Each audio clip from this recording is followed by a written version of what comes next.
संतापायी माथा ठेविता किंवा धरिता सद्भावे.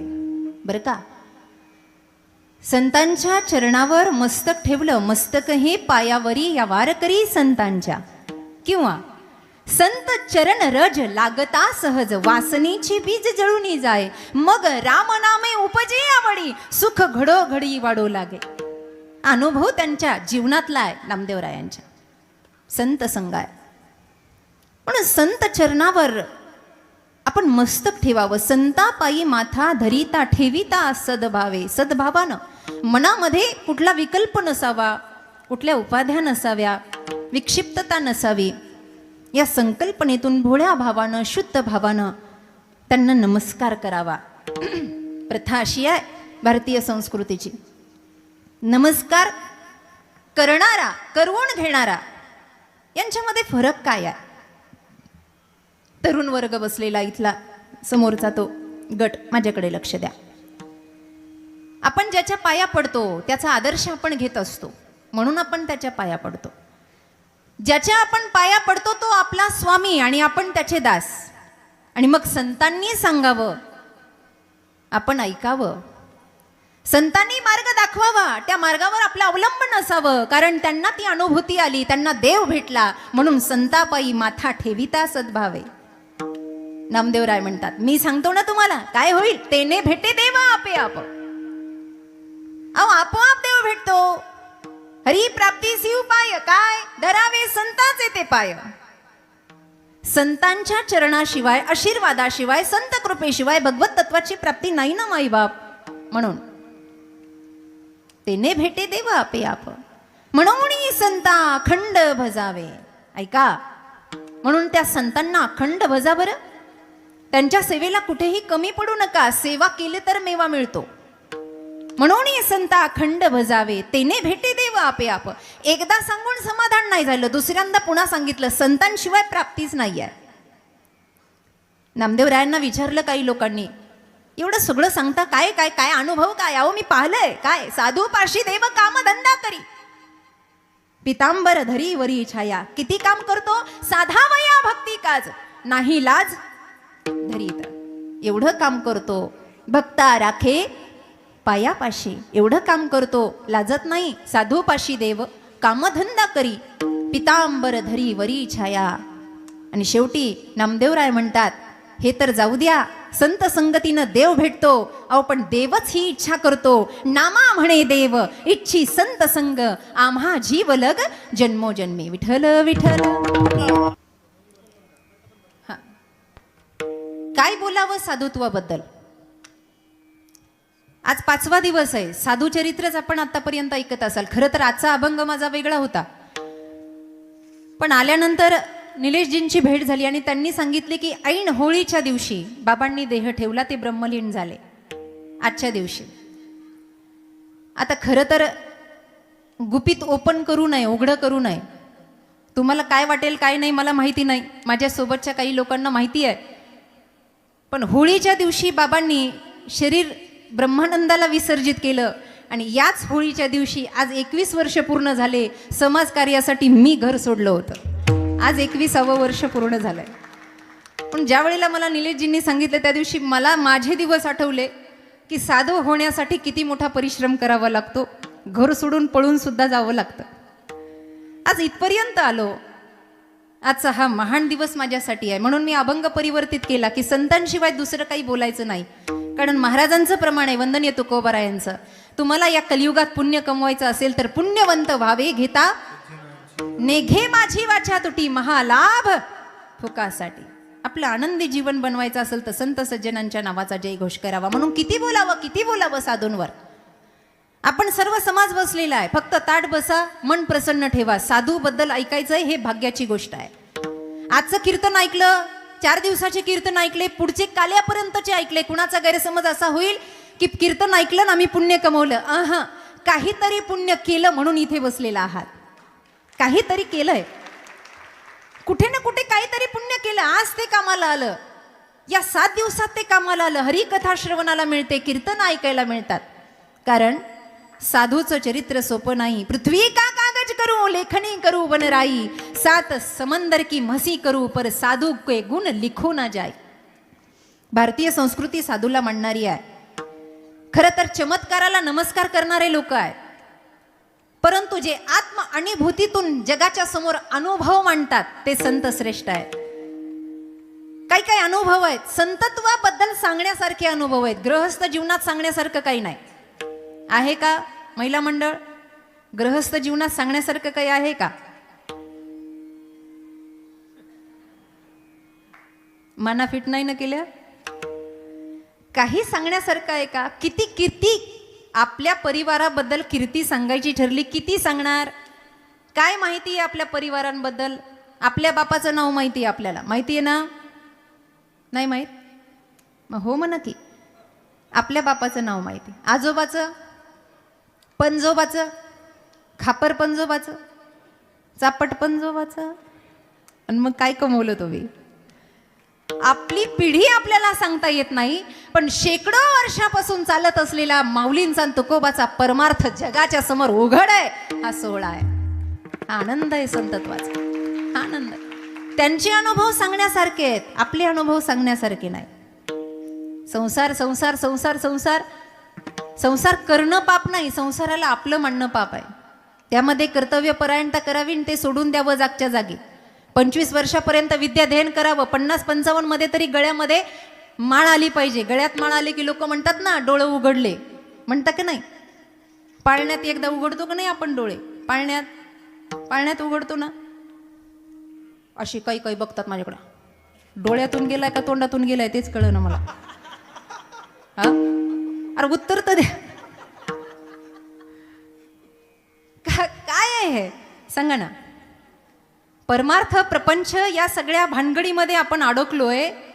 साधुत्व एका बाजूला राहिलं. 50-55 पर्यंत तरी गळ्यामध्ये माळ आले, लोक म्हणतात डोळे उघडले. पाळण्यात एकदा उघडतात, उघडले की नाही? आणि काही काहीचे अजून बंद आहेत, उघडलेच नाहीत. ज्या दिवशी गळ्यात माळ आहे त्या दिवशी समजायचं डोळा उघडला, डोळा उघडला, नवीन जन्म झाला. म्हणून प्रापंचिकाबद्दल काही सांगणे नाही. भारतीय संस्कृती साधूला मांडणारी आहे. कलियुगामध्ये साधूला थोर मानलाय, साधूची वंदना केली आहे. साधू थोर जाना, साधू थोर जाना, साधू थोर जाना,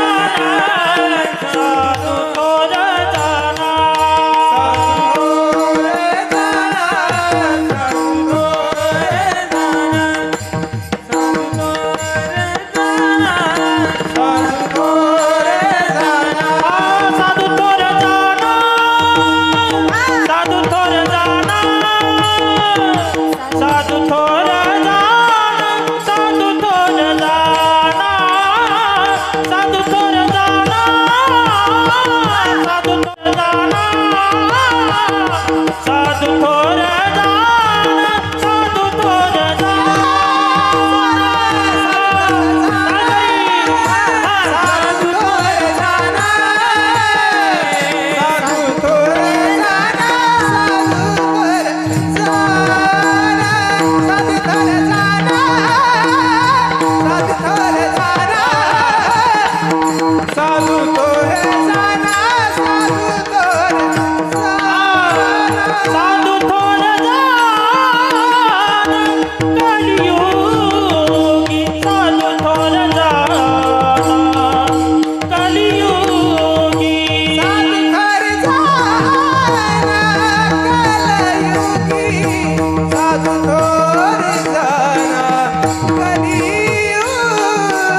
रस अरुख हरी कथा तुलसी दुर्लभ होय, साधू थोर जाना, साधू थोर जाना. रामकृष्ण परमहंसांकडे एक व्यक्ती आला होता. ऐका ऐका, रामकृष्ण परमहंसांकडे एक व्यक्ती आला. समाज हा साधूची निंदा करणार आहे. लोकांना दर्शन घेताना पाहून त्याच्या मनामध्ये प्रश्न आला आणि तो बाबांच्या जवळ जाऊन येऊन विचारलं त्यानं बाबाला, बाबा साधू किसे कहते हैं? काय विचारलं? बाबा साधू किसे कहते हैं? आता संत एवढे दृढ ज्ञानचक्षु असतात, त्यांना दूरवरचं दिसतं. कलियुगात काय पुढे होणार आहे तुकाराम महाराजांना आधीच कळालं. ऐका कलीचे महिमान, अगोदर लिहून ठेवलं पुढे काय होणार आहे. रामकृष्ण परमहंसांनी ओळखलं की हा मूर्ख वृत्तीचा व्यक्ती आहे. मग साधू सगळ्यांच्या समोर सारखं वागत नाही. खरं तर साधूचा स्वभाव असा आहे, सकल लोकमा सहुने वंदे.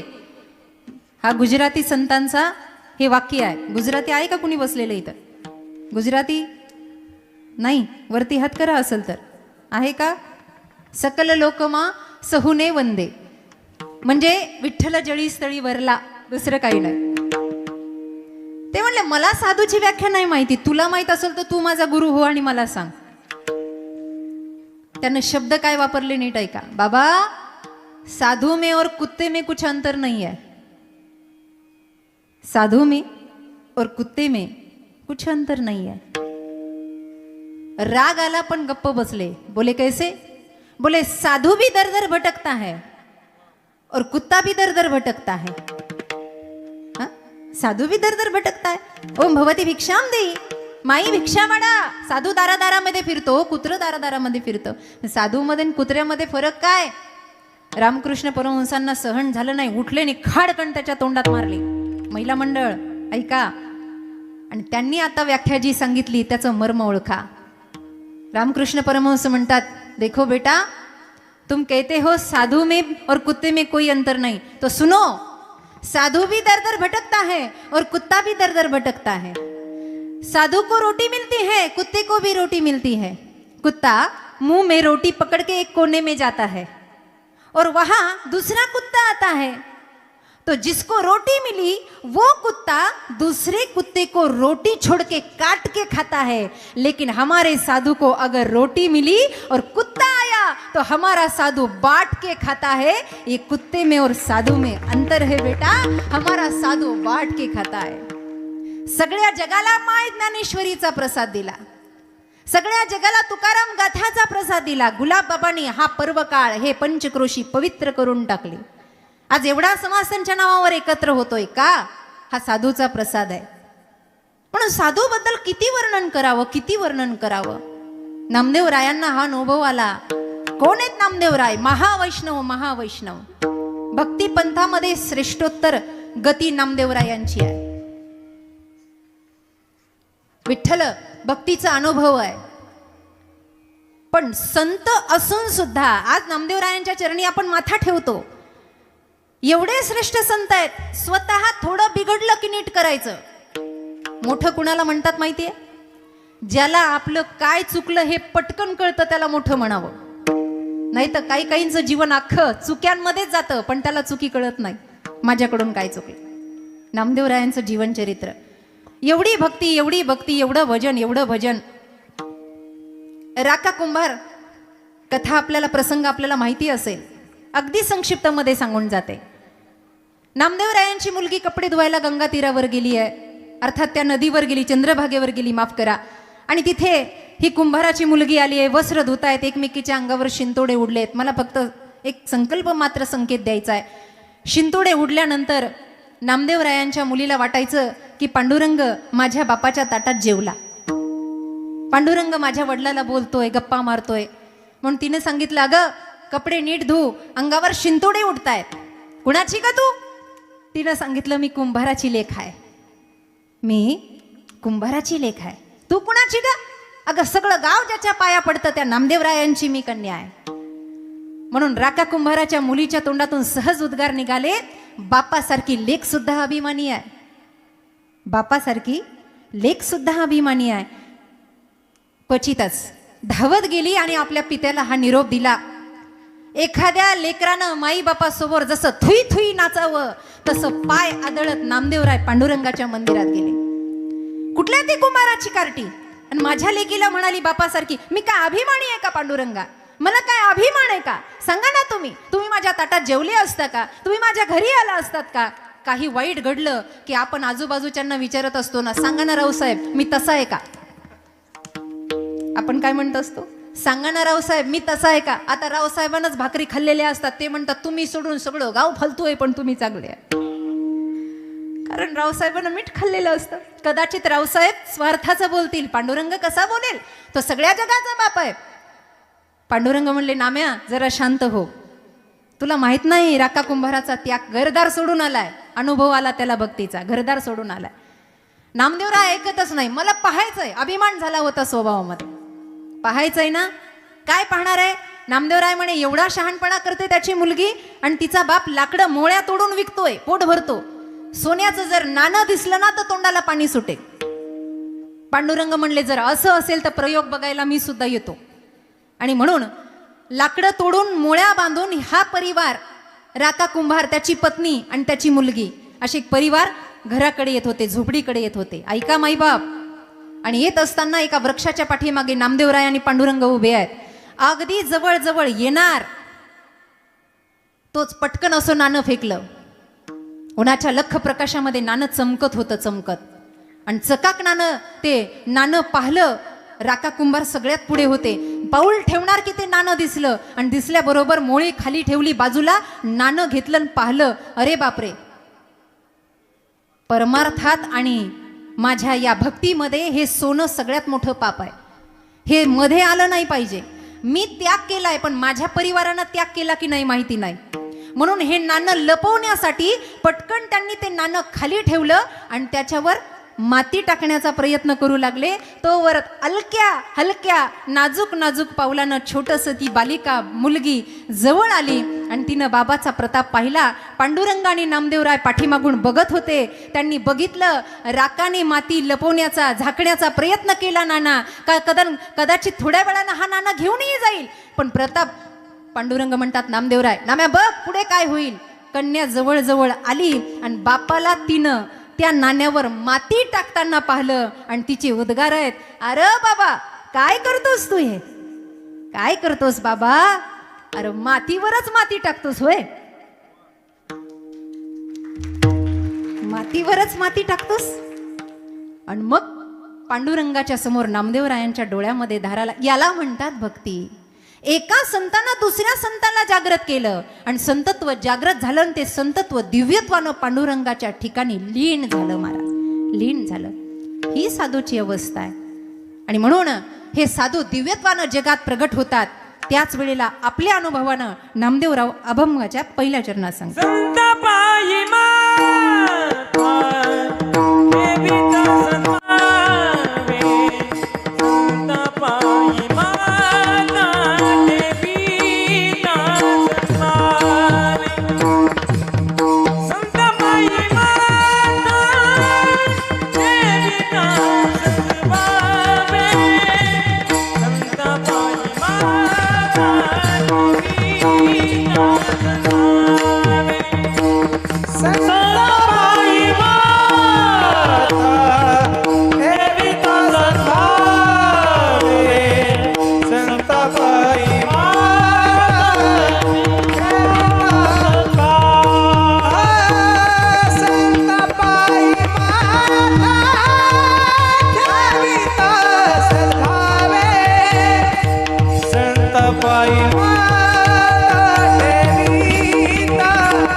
पायी माथा ठेविता सद्भावे.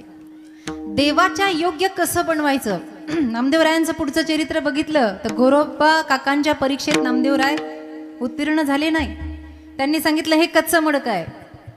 मग पांडुरंगाने सांगितलं गुरु सान्निध्यात जावं लागेल. नामदेवरायांचे पुढचे अभंग आहेत. पाय तुझे गुरु राजा हीच माझी देवपूजा, गुरु चरणाचा बिंदू हाची माझा कृपा सिंधू. जेव्हा संत सान्निध्य लाभलं तेव्हा नामदेवरायांना पांडुरंग प्राप्तीचा अनुभव दिव्य झाला. म्हणून संत हे जीवाला नीट करत असतात. नीट काही काही माणसं जन्माला आलेत पण नीट नाहीत. जन्माला आणि आता बघा ना कीर्तनात कशी बसले काही काय ते लवाटायला अर्धा तास पाऊण तास झाला पण बाई काही विनोदच सांगे ना. जीवनाचा हसू झालंय तरी अजून हसायचंच आहे लोकांना का नष्ट.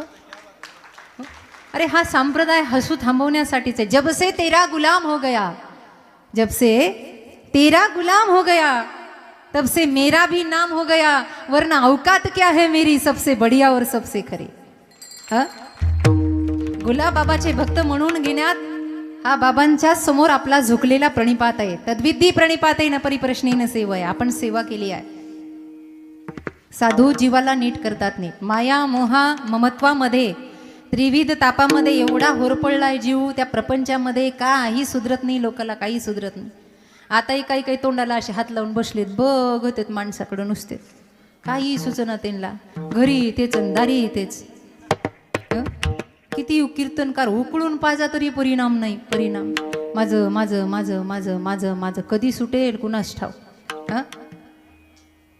पूर्वीचा काळ काही काही व्यवहारिक छोटे छोटे उदाहरणं आहेत आपल्यामध्ये प्रगती करण्यासाठी आहेत.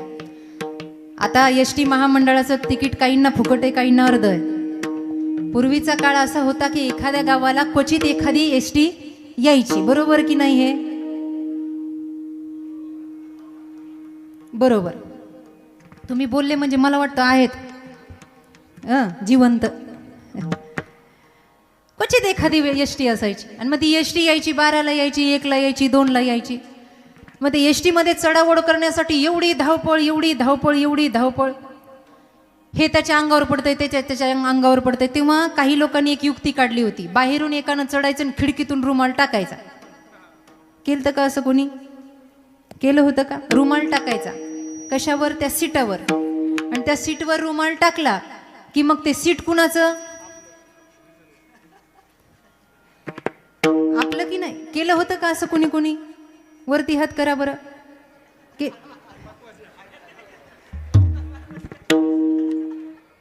केलं होतं. बरं तुम्ही केलं का ग. शाबाश. असा हसता खेळता परिवार असावं. केलं होतं.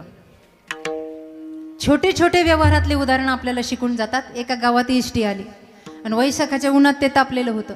त्याला काही बसमध्ये जागा भेटेना. ते पाठीमागून असं चढलं आणि त्या खिडकीतून त्यानं रुमाल आतमध्ये टाकला. आता काही उतरत होते आणि काही एसटी मध्ये चढत होते. एक बाबा 2-3 तास असे पकडून उभे आहेत. त्यांना बसायला जागाच भेटली ना. जशी जशी एसटी खाली व्हायला लागली तशी तशी प्रत्येक जण आपापल्याला जागा बघायला लागले. बाबा बराच वेळचे उभे होते. ज्यानं रुमाल टाकला होता बाबा त्या सीटाजवळ आले आणि तो रुमाल काढला आणि काचावर टाकला त्या खिडकीवर टाकला आणि बाबा त्या सीटावर येऊन बसले. हे तानातानात वरती चढून आलं आणि चढून आल्यावर कमरेवर हात ठेवून हाताचा अर्धकमळ केलं आणि बाबाला विचारलं डोक्याचा प्रकार आहे का. बाबाला विचारलं. ते म्हणले काय झालं. नाही नाही तुम्हाला डोकं दिलंय का म्हणे देवाने. पण काय झालं भाऊ एवढं तू एवढा तापतोयस माझ्यावर एवढा रागवतो काय झालं. म्हण तुम्हाला कळलं ना की याच्यावर रुमाल टाकलेला होता. बाबा म्हणले रुमाल टाकला मग काय झालं. तरुण म्हणला रुमाल टाकल्यावर हे सीट माझं आहे. बाबांनाही अनुभवाचे पावसाळे भोगलेले होते. बाबा म्हणले धोतर काढून एसटीवर टाकल्यावर एसटी काय माझ्या बापाची होणार आहे. धोतर काढून जर एसटीवर छोटे छोटे उदाहरणं आहेत ना मी तूपणाची. आयुष्य याच्यामध्ये संत संग का असावा. एक घडी आधी मै पुण्यात तुलसी संगत साधू की हरे कोटी अपराध. मी आल्यावर म्हणलं मला आळंदी इथे अशी वाटायला लागली की इथे आळंदी आहे. कारण मी मगाशी ॲडव्होकेट आले आणि आमचे निलेशजी आले त्यावेळेला त्यांना काही संदर्भ विचारले की ज्या ठिकाणी कीर्तन करायचं त्या ठिकाणचा काहीतरी अनुभव असावा. एवढं मोठं चरित्र त्यांनी सांगितलं. त्यांचे अनुभव आले त्यांचे डोळे पाणवले. पण त्यातला एक प्रसंग माझ्या मनाला स्पर्श करून गेला. तुम्हाला माहिती की नाही माईबाप मला माहिती नाही पण ऐका गंमत किती आयुष्याची मोठी असते. चरित्र बघा. ज्या वेळेला माऊलीचं चरित्र आपण अभ्यासतो, माऊलींचं चरित्र, त्यावेळेला आईबाप गेले आणि आईबाप गेल्यानंतर भिक्षाटनासाठी ही मंडळी, ही मुलं ज्यांच्याजवळ कुशीत घ्यायला मामा नव्हता ना मावशी नव्हती, आई बाबा देहांत प्रायश्चित्त घेतलं आईबाबाने. कुणी नाही आळंदीमध्ये, कुणी नाही. भूक लागलेली असायची, मधुकरी मागायला जायचं तर लोक म्हणायची संन्याशाची कार्टी दारामध्ये आली. तो काळ आठवा काळ. जरासा मनातून विचार करा. मला संदर्भ या दोन्ही संतांचा लावायचा आहे, कारण अनुभूती मला इथे आल्यावर आली. एवढा मोठा प्रपंच झाला, सगळं काय झालं, माऊलींची तपश्चर्या झाली, रेड्याच्या मुखातून वेद बोलवले गेले, सगळं झालं. आजची परिस्थिती अशी आहे की आज लाखो लोक माऊलीच्या जीवावर पोट भरतात, जेव्हा त्यांना एका वेळेचं अन्न भेटत नव्हतं. आज माऊली माऊली म्हटलं, माऊली माऊली मुखी ऐसा चाळा. फक्त माऊली माऊली म्हटलं तरी सुद्धा पोट भरतं. माऊलीच्या स्वरूपात आमच्या सारख्यांना जवळ बोलून लोक प्रणिपात करतात, दक्षिणा देतात, जीव घालतात. ही आजची परिस्थिती आहे. मला ॲडव्होकेट दादांनी सांगितलं, एक क्षण असा होता की घरामध्ये दिवा लावायला तेल नाही, का खाऊ घालायला अन्न नाही, म्हणून बाबांच्या आईनं देहांत प्रायश्चित्त घेतलं. आणि आजचा क्षण असा आहे की बाबाच्या जीवावर हजारो लोक जगतायत, लाखो लोक जगतायत. सांगा काय फरक आहे, काय फरक आहे. संत जेव्हा हयात आहेत तेव्हा लोकाला किंमत कळत नाही. संत जेव्हा जातात तेव्हा लोक त्यांच्या समाध्यावर नवस करतात. हा समाज आहे, समाज. इसी का नाम दुनिया आहे. नामदेव रायांना अनुभव आला, अरे संतत्व इतकं प्रगाढ आहे की संतत्व माणसाला नीट करतं. मला चिठ्ठी आली होती, कागदावर लिहून आलं, दीदी हा दृष्टांत सांगा. संत संताला नीट करतात. हरिपाठाला पंढरपुरामध्ये सगळेजण एकत्र व्हायचे आणि सगळेजण एकत्र झाले की सगळेजण मिळून हरिपाठ घ्यायचे. सगळेजण कोण होते? काळू बाळू रामू शिरप्या असे नव्हते. कबीर महाराज, दादू पिंजारी, मोठे मोठे संत, दामाजी शेट्टी, मोठे मोठे संत मंदिराळी पंढरपुराच्या पांडुरंगाच्या मंदिरामध्ये हरिपाठ घ्यायला असायचे. हरिपाठ आणि हरिपाठ एवढा रंगायचा, एवढा रंगायचा. 8 दिवस झाले, 10 दिवस झाले, 15 दिवस झाले, सगळे यायचे, पण कबीरदासजींना एक जण दिसत नव्हता. आणि ते होते दादू पिंजारी. उंच नीच काही नेनो भगवंत तिष्ठे भावभक्ती देखून या अभंगामध्ये दादू पिंजारींचं नाव आहे. पिंजारी तो दादू. हा ऐका, हरिपाठ रंगायचा आणि दादू दिसत नाहीयेत. कबीर महाराज म्हणले, दादू कहाँ गए, दादू कहाँ गए, दादू कहाँ गए. दादूला अभिमान चढला होता. कशाचा? पांडुरंग सई सांज झाली की दादूच्या घरी येऊन बसायचे. ऐका बरं, सई सांज झालं की पांडुरंग दादूच्या घरी येऊन बसायचे आणि पाय पसरून बसायचे. अरे युगे 28 विटेवरी उभा, एवढे दिवस झाले उभा आहे दादू, पाय दाब, माझे पाय दुखताय. आणि पांडुरंगानं पाय पसरून बसावं आणि दादूनं पाय दाबावे, चरण सेवा करावी. दादू याच्यामुळे हरिपाठाला येतच नव्हते. एक दिवस भर बाजारामध्ये दादू पिंजारींची कबीर महाराजांची भेट झाली. ऐका, आणि कबीर महाराजांनी सहज दादूला विचारलं, दादू क्या बात है, आप हरिपाठ के लिए आते नहीं हो, क्या बात है. तेव्हा दादूने अभिमानानं सांगितलं, कैसे आऊं भैया, जिसके लिए आता हूं वो तो पैर दबा दबा के मुझे मार डालता है. त्यांनी म्हणाव, अहो एवढं पाय दाबून घेतंय, एवढं पाय दाबून घेतंय की सकाळ कधी होते पटत नाही. दादूच्या स्वभावातला अभिमान कबीर महाराजांना कळाला. संतत्व कसं आहे बघा. बोले अच्छा, रात में प्रभु आते हैं. बोले हाँ, पांडुरंग आते हैं, विठ्ठल आते हैं.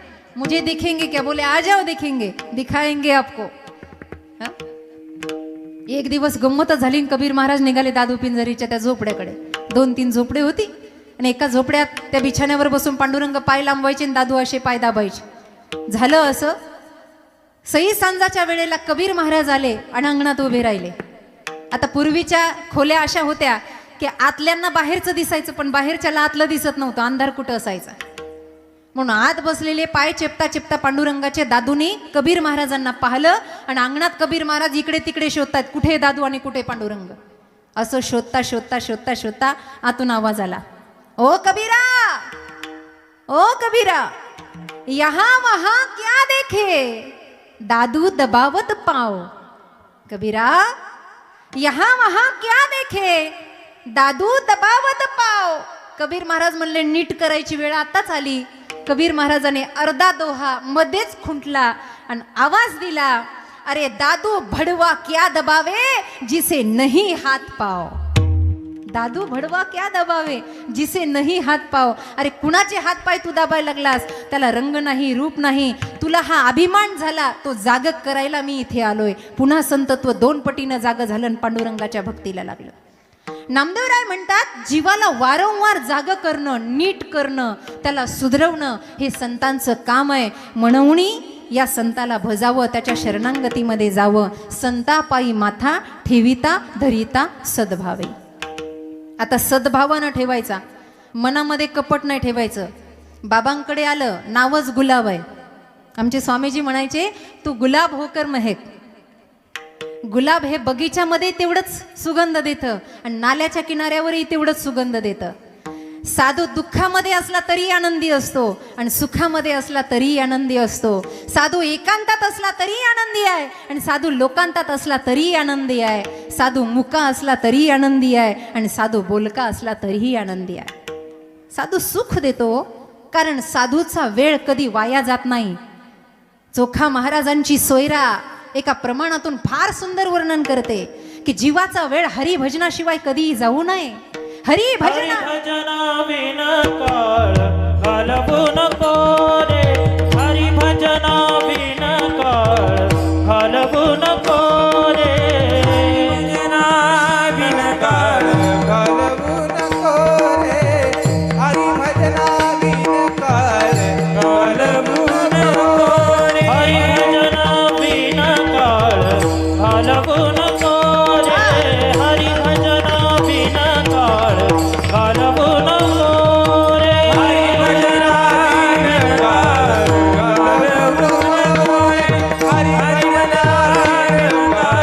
घालवू नको रे. दोरीचा सापा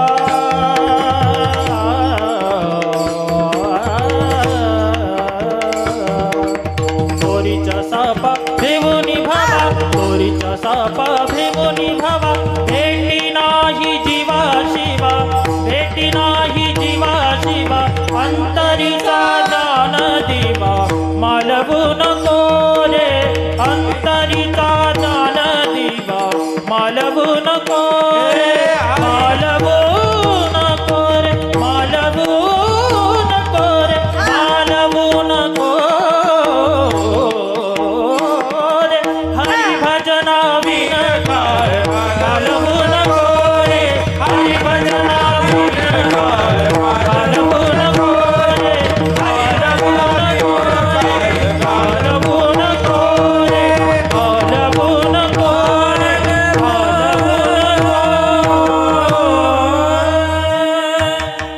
हरिभजना विन काळ घालवू नको रे. हा, एक एक क्षण महत्वाचा आहे. या प्रपंचामध्ये एक एक क्षण महत्वाचा आहे. आता कलियुगाच्या धावपळीमध्ये बघा कशी अवस्था झाली आहे माणसाची. माकडासारखी माकडासारखी.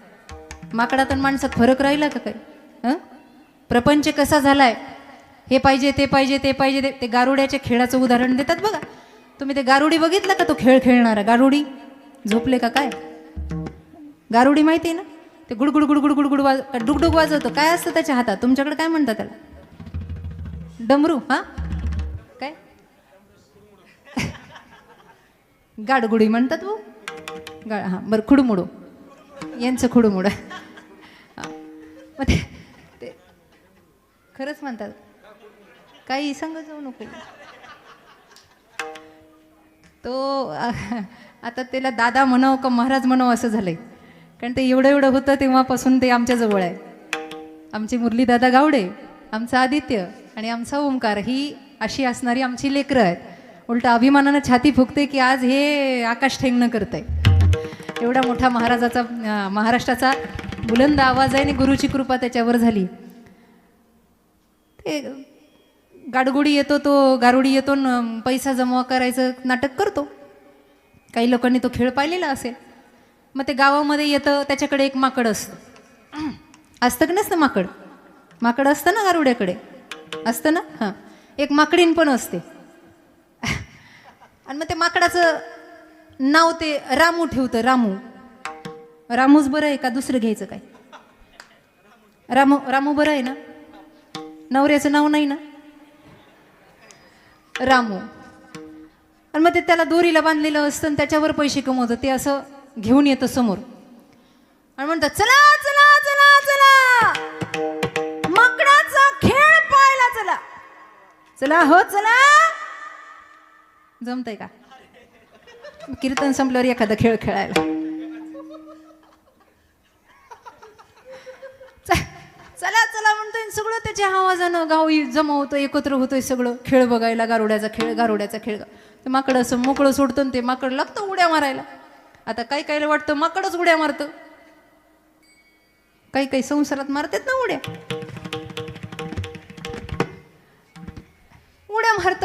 उड्या मारतं. मन हा म्हणतो लोकांच्या समोर, माकड त्याच्याकडे असं कुतूहलानं पाहतं. हे म्हणतं, चला चला चला चला रामूचा खेळ बघायला चला, खेळ बघायला चला. आता बघा आमचा रामू डोक्यावरून उड्या मारणार आहे, चला.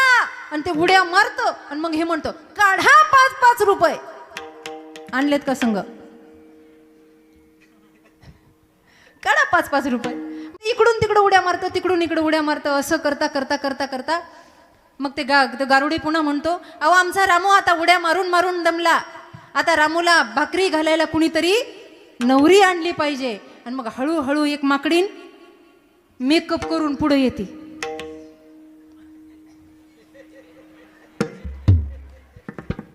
तिची बायको, हो तुम्हाला काय झालं हसायला? पण ते मेकअप केलेल्या तर ओळखूच येत नाही.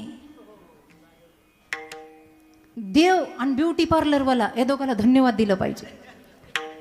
देवानं एक मनुष्य घडवला आणि ब्युटी पार्लरवाल्यानं बाई घडवली. 4-5 दिवसापूर्वी एका लग्नात गेलो आणि ओळखीची हो, सारखा फोन करत होती, दीदी आशीर्वादाची वेळ झाली, लवकर या लवकर या. आणि आम्ही असं जवळ जाऊन उभा राहिलो. मी म्हणलं त्या आमच्या विठ्ठलला, अरे वहिनी कुठे आहेत? आणि मग त्यांना न्याळून पाहिल्यावर मला म्हणतो, अहो त्या काय वहिनी तुमच्या समोर उभा, एवढं फासलं तोंडाला का ती रोजची बाई मला ओळखायला यायला. लेपावर लेपावर मध्ये मेकअप करून ती बाई माकडीन ती आली. आणि माफ करा, ती मी माकडीनीचं सांगते, उगा मनावर घेऊ नका. अजून अर्धा 1 तास थांबायचं. उड्या मारती. मग हा म्हणतो, चला चला चला चला रामूचा विवाह करायचा आहे, लग्न करायचंय, लग्नासाठी पैसे लागणार आहेत, खर्च लागणार आहे, अहो जेव घालायचे आहेत, आहेर आणायचंय, बस्ता बांधायचाय, काढा 5-5 रुपये. पुन्हा लोक पैसे फेकतात. आणि मग दोघांचा विवाह सोहळा झाला की म्हणे, आता याला घर गृहस्थी, भांडे, कपडा लत्ता, पुन्हा चला चला चला चला असं म्हणून पुन्हा पैसा काढतो. बघता दोघांचं लग्न लागतं. लोक टाळ्या वाजतात, थोडा वेळ त्याच्यामध्ये रमतो. आणि बघता ते रामू, ते माकड चक्कर येऊन पडतं. आणि मग गारुडी म्हणतो, गेला हो गेला, काळ याला घेऊन गेला हो. आता याच्या बायकोचं काय होईल? आता याचे अंत्यसंस्कार करायचेत, आता याला पुरायचं, याला जाळायचंय, आता बाकीचं कसं सांभाळायचं, आता हिला खर्चा पाणी करायचंय, काढा 5-5 रुपये. पुन्हा लोक पैसे फेकतात. आणि हिला शिकवलेलं असतं, ही दोन्ही असे हात मारा डोळ्यावर फिरवते आणि रडण्याचं नाटक करते. तोपर्यंत हे माकड उठतं, निघून जातं. ते नाटकातलं माकड आहे की ना, ते गारुड्याचं, उठतं आणि निघून जातं. ही माकडाची जशी आयुष्यभराची दशा आहे ना, तशी माणसाची अवस्था होते गारुड्याच्या खेळाप्रमाणे. गारुड्याचा खेळ तिचे चल भारी, गारुड्याचा खेळ तिचे चल भारी,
खेळाप्रमाणे माणसाची अवस्था झाली. म्हणूनिया संता, या संताच्या शरणांगतीत जायचं, तिथे भजायचं, त्यांना स्मरण करायचं, त्यांची सेवा करायची. कारण का, कामविरहित संत आहेत, विषयी विरहित संत आहेत.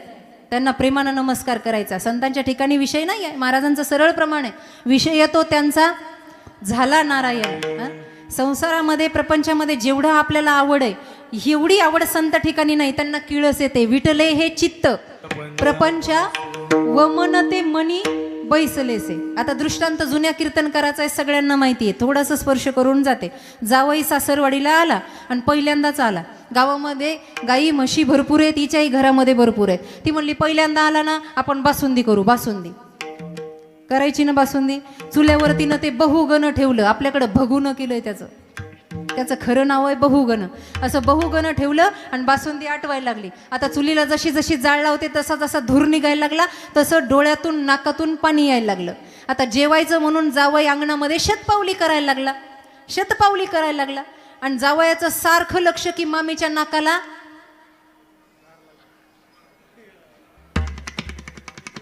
कशा हुशार आहेत बघा ना.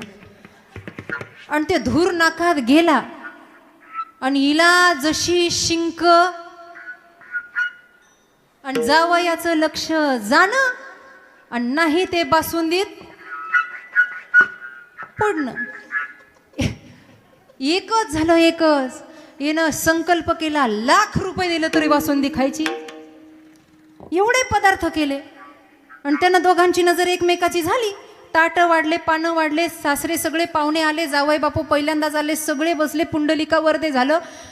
आणि जेवायला सुरुवात केली. भात संपलं, भाजी संपली, चपाती संपली, सगळं संपलं. सासऱ्यानं पाहिलं बासुंदीच्या वाटीला, यानं हात लावला नाही. यानं हात लावेपर्यंत सासऱ्यानं 6 वाटी बासुंदी पेली. किती? 6 वाट्या. आणि हे म्हणायचं जावई बापू हात लावा ना. तो म्हणायचा नको. तिनं सासूकडं पाहायचं आणि म्हणायचं शेंबडी कुठली. मनातल्या मनात हो.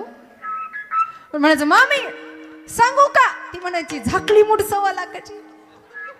त्यानं बासुंदीकडं पाहिलं की त्याला जशी उलटी यायची. वमन ते मनी बैसलेसे. जसं त्या पदार्थाकडे बघून जीवाला उलटी येते, वमन येतं, तसं साधूचा विषय सुटला, काम सुटला, प्रपंच गेला. बस आता काम नाही झालो पायी रिकामा.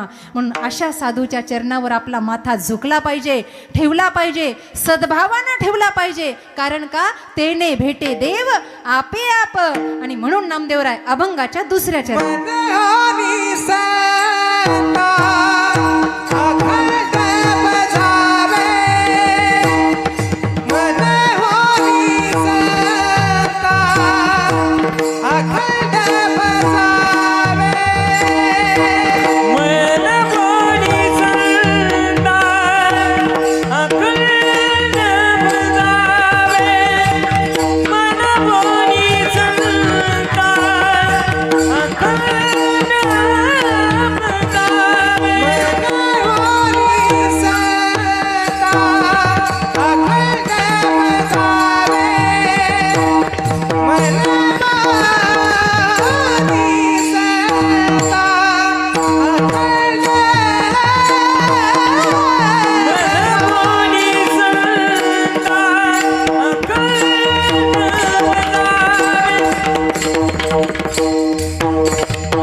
वा. या भागामध्ये आमचे निलेशजी मला म्हटले की आता या 5-6 वर्षामध्ये संप्रदायाचा ओलावा हा पुरातन, जोपर्यंत सूर्यचंद्र नाही, जोपर्यंत संतांची नावं आहे तोपर्यंत सूर्यचंद्र आहे. एवढा अधिकार ज्यांचा आहे, कळतंय का? आज एका महाराष्ट्राची संपूर्ण गर्जना संतत्वाची आहे. माऊली ज्ञानोबारायांची ताकद आहे, तुकोबारायांची ताकद आहे. म्हणून या संता अखंड बजावे, त्यांचं चिंतन करायचं अखंड. माऊली माऊली म्हणलं तरी फार पुण्य आहे. या तोंडाला येऊ द्यायचं माऊली माऊली, नाहीतरी दिवसभरात किती बडबड करत बसतो आपण. काय काय त्या गोष्टी आपल्या तोंडाला येतात, डोळ्यासमोर दिसतात, कानाने ऐकतो. कीर्तनं कशासाठी आहेत सांगा बरं मला? कीर्तनं कशासाठी आहे? महाराज लोकांना तारका नाही म्हणून आपण बोलवतो का आपल्याला पैसा जास्त झाला म्हणून आपण देऊन टाकतो? असं काही आहे का? सन्मार्गानं वर्तंती ती संत. आपल्या जीवाला मनाला वळण लागावं म्हणून या सगळ्या गोष्टी आपल्यासाठी आहेत. संतत्व एवढं सिद्ध आहे की संतत्व प्रामाणिक आहे, संतत्व शांत आहे. चंद्र तेथे चंद्रिका, शंभू तेथे अंबिका आणि संत तिथे विवेका असणेच की. महाराज म्हणतात एकदम शांत, एकदम शांत. जगामध्ये काय चाललंय काय चाललंय काय. एका गावामध्ये सत्संग चालू होता, साधू बाबा बसलेले होते. अचानक धरणीकंप व्हायला लागला. हसणारे कीर्तन रोजच ऐकताय तुम्ही, कधीतरी चिंतन ऐका, शांत ऐका. सत्संग भरलेला होता मंडप असा. समजा बाबा बसलेले आहेत, असं ध्यान करा बाबा आता बसलेले आहेत आणि चिंतन सांगतायत. अचानक धरणीकंप झाला. पळाले पळाले पळाले, सगळे पळाले, हो सगळे पळाले. कुणी म्हणलं माझी मुलं शाळेमध्ये आहे, कुणी म्हणलं नवरा ऑफिसमध्ये आहे, कुणी म्हणलं बायको बाजारात गेली आहे, माझं अमकं माझं तमकं. सगळे पळाले त्या धरणीकंपाला, त्या भूकंपाला घाबरून सगळे पळाले. हॉलमधले बाबा जागच्या जागेवर बसलेले आहेत, महाराज जागच्या जागेवर बसलेले आहेत. सगळे गेले. धरणीकंप शांत झाला. धरणी डोलायमान होत होती, हालत होती, शांत झाली. आणि अर्धा 1 तासानंतर सगळे पुन्हा एकत्र झाले. का सत्संगानंतर खायचं होतं, तेवढं लय लक्षात राहतं लोकांच्या. लोक म्हणले जेवण बाकी आहे, घरी तर काही शिजवलं नाही. म्हणले आपण सगळे पळालो, बाबा कुठं पळून गेले कुणास ठाऊक. म्हणले ते तरी बघायला जाऊ. म्हणून सगळे पुन्हा एकत्र झाले आणि सत्संग भवनामध्ये आले. पाहिलं तर बाबा जिथे बसलेले होते तिथेच बसलेले आहेत. एका सज्जनानं विचारलं, बाबा धरणीकंप झाला, सगळे पळाले, तुम्ही नाही का पळालात? बाबाने जे उत्तर दिलं ते मार्मिक होतं.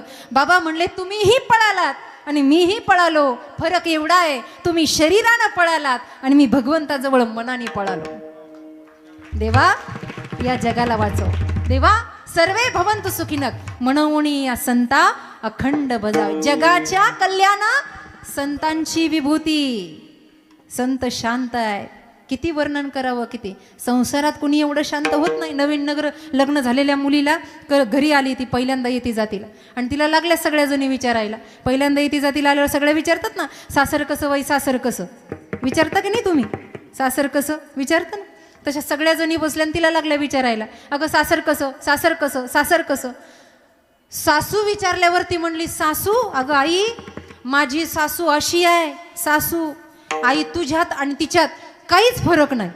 हे नवीन नवीनच असतं ना. कशा हसले बघा ना. नवीन नवीन आई तुझ्यात आणि तिच्यात काहीच फरक नाही. सासरा पप्पा तुमच्यात आणि आमच्या मामांजीमध्ये काही फरक नाही. एवढा जीव लावतात, एवढा जीव लावतात, एवढा जीव लावतात. मग एकीनं विचारलं ननन, ती म्हणले आई लवंगी मिरची, पण ती जाईल लग्न करून. वर्णन कसं करावं. मग सगळ्या मैत्रिणीने एका आवाजात विचारलं, का ग सगळ्यांचं सांगितलं पण तुझे आहो कसे आहेत? अहो अहो कसे आहेत अहो? ती म्हणली त्यांचं काय सांगायचं, अगदी महादेवाच्या पुढचंच.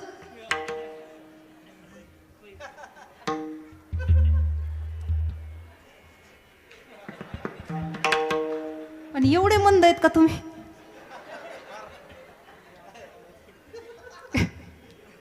महादेवाच्या आणि कोण असतं महादेवाच्या पुढं? मी कशाला म्हणू भाऊ, मला राहायचंय आजची रात्र इथे. तुमचं तुम्ही म्हणून घ्या. ही संसारातली वर्णन आहे, पण संतत्वाच्या बाबतीत ही वर्णनं खरी आहेत. शांत, दया, ममत्व, जगाच्या विषयी प्रेम. संतताची जाना जगी, दया क्षमा ज्याचे आगी. हो दया क्षमा ज्याचे आगी, दया क्षमा ज्याचे आगी. संतोषी जाना जाई, दयाचे माझ्याचे अंगी. दयाचे माझ्याचे अंगी, दयाचे माझ्याचे.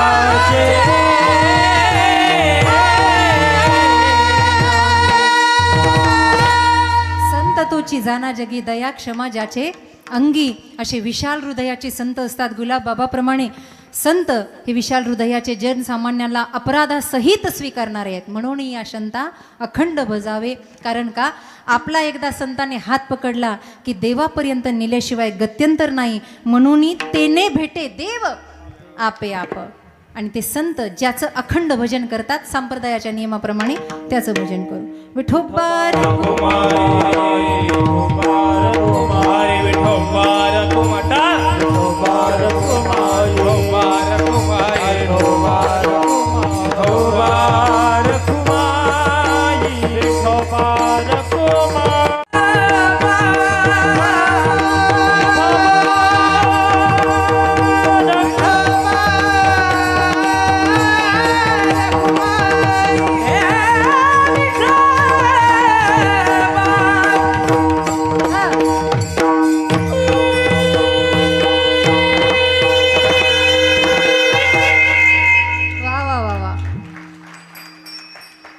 तरी ते नाकातलं ऐकू येईल त्यांना सनई नाही.